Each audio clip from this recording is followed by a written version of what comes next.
students, now we study the sexual reproduction in animals. In this part we study how reproduction takes place in animals. देखो first part में हमने किया asexual reproduction, then vegetative tissue culture, and in before this we study sexual reproduction in plants, and now we study about the sexual reproduction in animals. देखो in sexual reproduction in animals, first of all we study the puberty period. Puberty period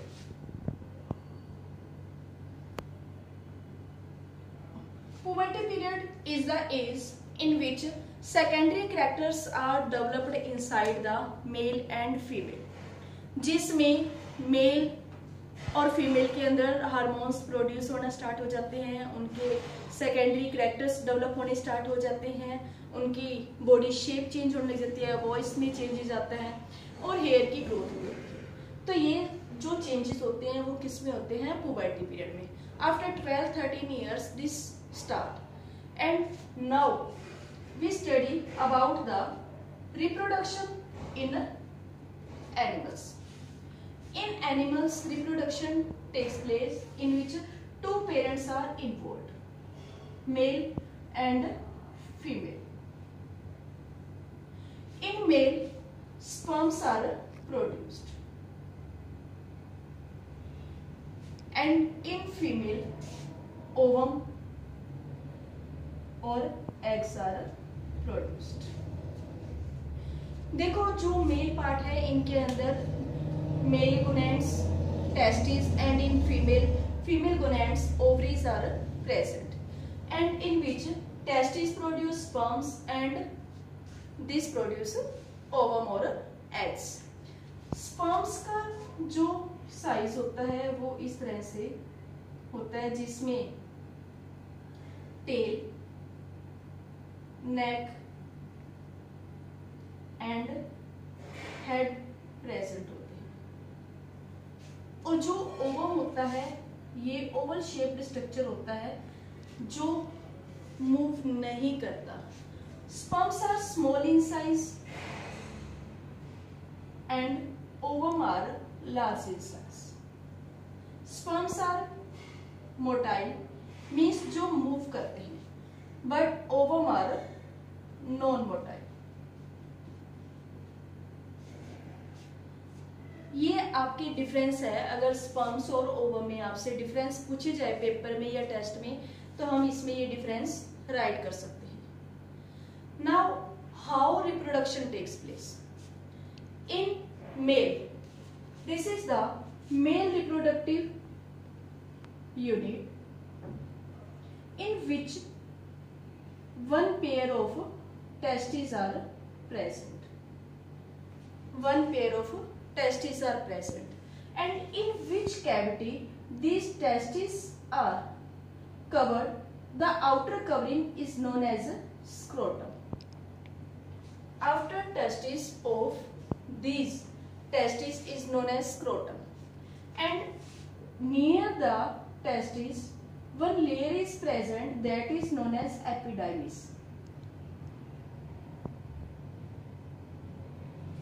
and from this a tube opens that is known as vasa differentia.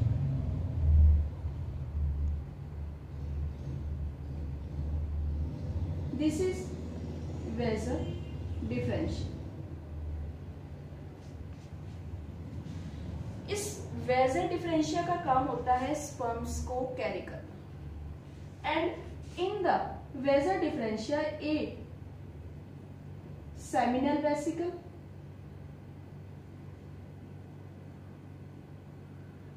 And one prostate gland is present.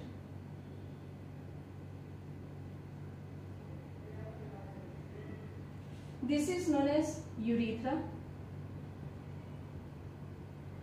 and outer this a pouch scrotum is present, and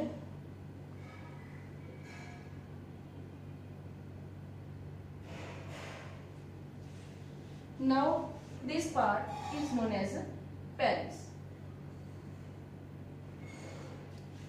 Now in the male reproductive system, our male reproductive system presents outside the abdominal cavity. जो mail reproductive system है वो abdominal cavity से outside present होता है, जिसके कारण इसका body temperature से टेम्परेचर 3 डिग्री सेल्सियस लेस होता है। और 3 डिग्री सेल्सियस लेस होता है, इससे स्पर्म्स प्रोड्यूस होते हैं that are passes from vasa deferentia and then through when these sperms passes through the vasa differentia, then seminal vesicles and prostate glands secrete a white colored liquid which helps in the movement of these sperms and provide nutrition to the sperms. And by this tube urethra, these sperms are discharged outside the body.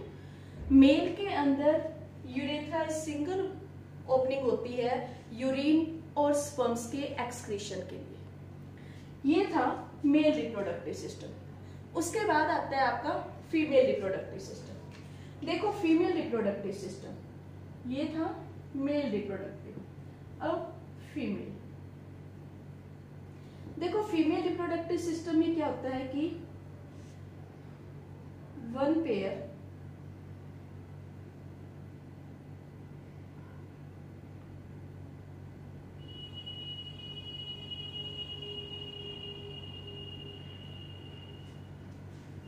जो female reproductive system contains one pair of ovaries and on the this is the ovary, this is the fallopian tube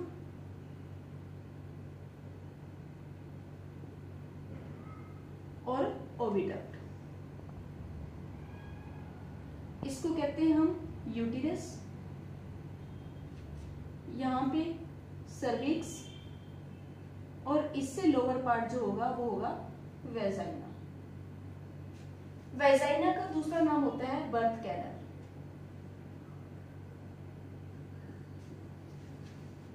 देखो जो female reproductive system है इसके अंदर one pair of ovaries are present and in ovaries release one egg during 1 month and this is the fallopian tube which helps in the movement of the ovum, and after fertilization embryo zygote is moved from this part. This is the uterus part which helps in the implantation of embryo, and cervix and vagina helps during the copulation and also helps in the birth of a child. Now this is the female reproductive system. Now the process of fertilization. अभी हमने किया कि male reproductive system and female reproductive system.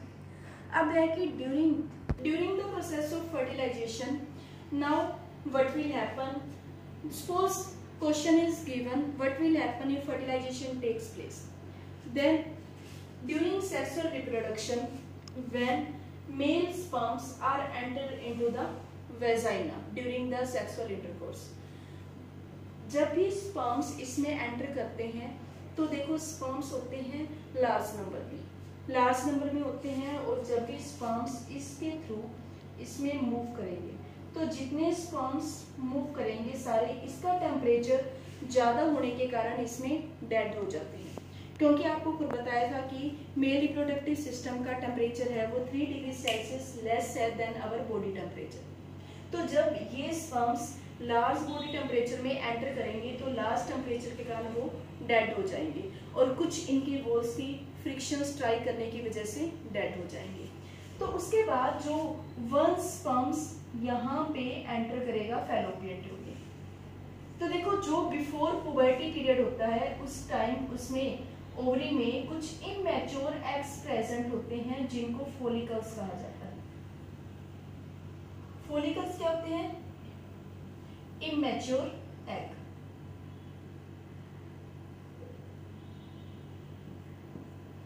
जो before puberty period produce होते हैं, लेकिन जब puberty period होता है फुली मैच्योर हो जाते हैं उस टाइम इसमें ये ओवम की फॉर्म में रिलीज होते हैं। During every 8-14th day of the menstruation, after menstruation cycle, then one egg is produced in 1 month.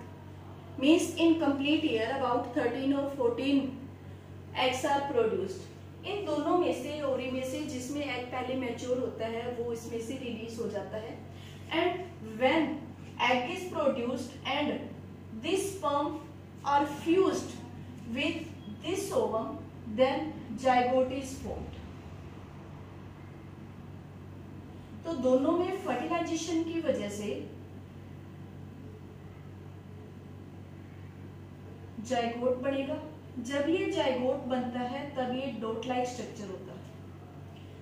फिर ये जाइगोट धीरे धीरे इस ट्यूब के अंदर मूव करना स्टार्ट कर देता है और मूव जैसे जैसे ये मूव करेगा इसमें सेल्स हैं ये डिवाइड होनी स्टार्ट हो जाएगी और जैसे जैसे इसमें डिवीजन होगी इसका साइज है वो बड़ा होता जाएगा और इससे जो पार्ट बनेगा उसको कहेंगे हम एम्ब्रियो।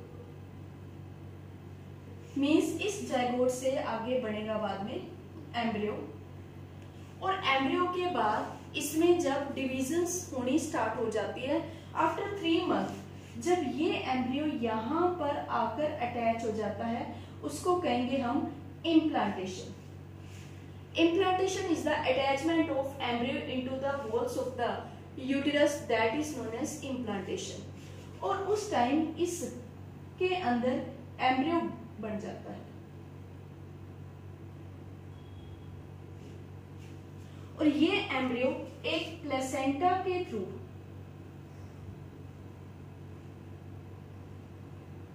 और एक एम्बिलिकल कोड डेवलप करता है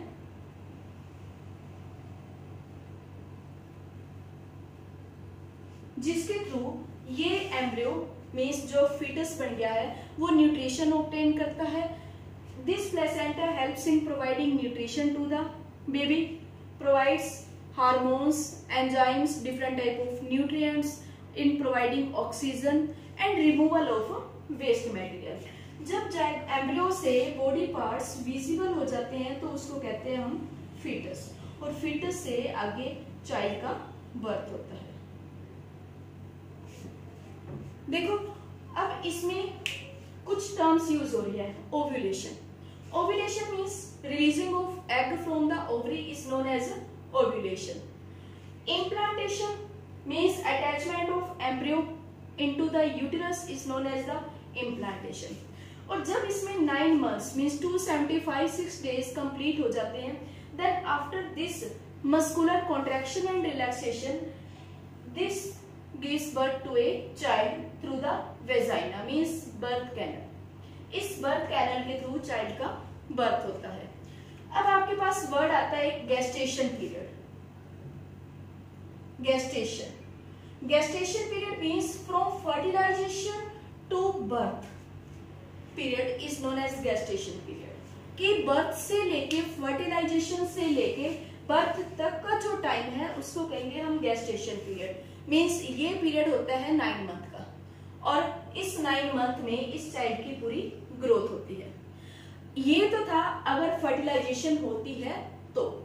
देखो फीटस में कि जब आफ्टर 3 मंथ बेबी का चेकअप किया जाता है तो उसके बॉडी पार्ट्स विजिबल हो जाते हैं, आइडेंटिफाइड हो जाते हैं। मीन्स जिसके बेस पे डॉक्टर डिसाइड करते हैं कि बेबी नॉर्मल है नहीं है, बॉय है गर्ल है, means body parts become visible, that is known as foetus. अब ये सारी प्रोसेसिंग थी कि जब फर्टिलाइजेशन हुई। अब आता है कि अगर फर्टिलाइजेशन ना हो, what will happen if fertilisation not take place. अगर फर्टिलाइजेशन नहीं होगी तो क्या होगा?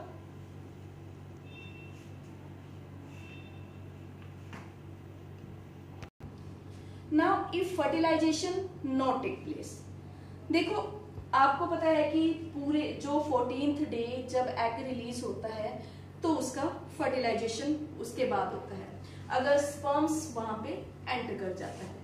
लेकिन अगर स्पर्म्स एंटर नहीं करता, फर्टिलाइजेशन नहीं होती, तो क्या होगा कि एवरी मंथ जो यहाँ पे इसकी वॉल्स की थिकनिंग होती है, जो वॉल्स की ब्लड कैपिलरीज की वजह से थिकनिंग होती है, मींस उस बेबी को एडॉप्ट करने के लिए जो इसकी वॉल्स ब्लड कैपिलरीज की वजह से थिक हो जाती है वो ब्लड की फॉर्म में रिलीज हो जाती है, उसको कहा जाता है मेंस्ट्रुएशन साइकिल।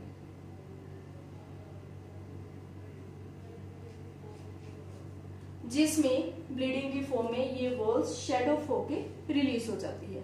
अब यहाँ पे दो वर्ड आते हैं, one is menarche and menopause.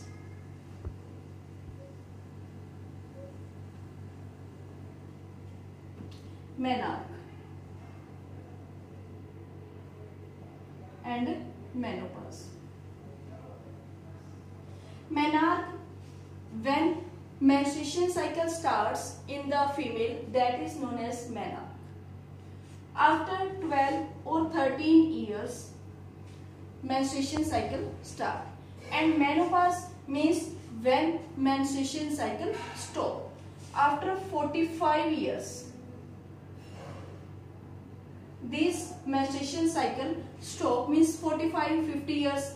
Then this is known as menopause, and after 12 and 13 year menstruation cycle starts, that is known as menarche. Now we study the different type of methods by which we control the childbirth. आपके पास question आ जाए, write different contraceptive methods by which we control the birth of any child. Means किस तरह से हम population पे control कर सकते हैं। In this first method is barrier method.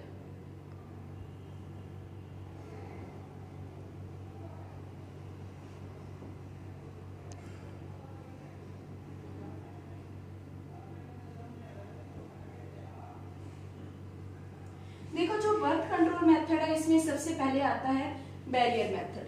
देखो बैरियर मेथड में हम मेल और फीमेल दोनों में कुछ प्रोटेक्टिव सब्सटेंस यूज किए जाते हैं जिससे स्पर्म्स और ओवम में फर्टिलाइजेशन ना हो। बैरियर मेथड में जो मेल है उसको वो कंडोम यूज करते हैं और जो फीमेल है उनके अंदर डायफ्राम यूज किया जाता है। जो कंडोम है वो पेनिस के ऊपर यूज किया जाता है जिससे स्पर्म्स फीमेल बॉडी में एंटर नहीं हो पाते, और डायफ्राम फीमेल बॉडी के द्वारा यूज की जाती है जिससे स्पर्म्स फीमेल बॉडी में एंटर नहीं होते, means fertilisation not take place. Second part is chemical method. Chemical method in which oral pills, tablets are taken, जिसमें ओरल पिल्स है, टेबलेट्स है, ये सब चीजें ली जाती हैं ताकि प्रेगनेंसी को कंट्रोल किया जा सके। Third part is intra यूटेरिन contraceptive device, means जिसमें कॉपर टी का यूज किया जाता है प्रेगनेंसी को रिमूव करने के लिए। इसमें क्या किया जाता है कि एक टी शेप्ड स्ट्रक्चर होता है जिसको यहाँ पे अटैच कर दिया जाता है फैलोपियन ट्यूब की एंट्री पॉइंट पे, जिससे क्या होगा कि जो भी स्पर्म्स यहाँ पे एंटर हो गए वो ओवम के पास ना जाए, जिससे फर्टिलाइजेशन ना हो। अब फर्टिलाइजेशन नहीं होगी तो चाइल्ड का बर्थ भी नहीं होगा, तो ये intra यूटेरिन contraceptive device birth control में हेल्प करती है।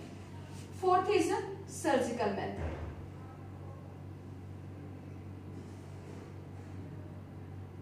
सर्जिकल मेथड में टू वर्ड्स यूज किए जाते हैं, वेजेक्टोमी एंड ट्यूबेक्टोमी। जो वेजेक्टोमी है ये मेल के अंदर होता है, ट्यूबेक्टोमी है ये फीमेल के अंदर होता है।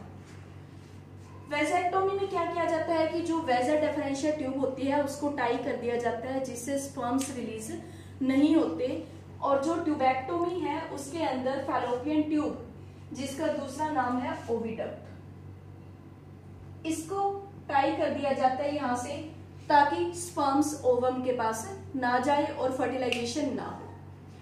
तो ये मेथड्स हैं जिनके थ्रू हम बर्थ कंट्रोल कर सकते हैं। उसके बाद आता है कि क्या इन मेथड के थ्रू सेक्सुअली ट्रांसमिटेड डिजीज है वो स्टॉप की जाती है। सिर्फ यही मेथड है जो सेक्सुअली ट्रांसमिटेड डिजीज से प्रोटेक्शन प्रोवाइड करने में हेल्प करता है, इनसे सेक्सुअली ट्रांसमिटेड डिजीज प्रिवेंट नहीं होती। Now our last topic sexually transmitted disease. देखो sexually transmitted disease means two type से स्प्रेड करती है, means when a person have more than one person sexual relationships then these type of disease are spread. Now in this type of disease, two type of disease are present.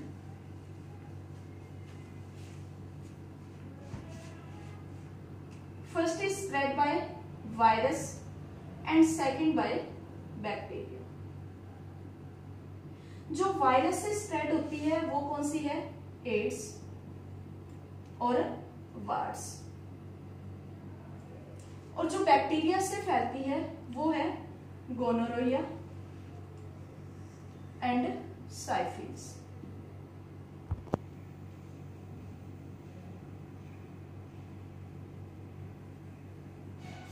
देखो, ads और wars है जो virus के through एक sexual relationship से फैलती है.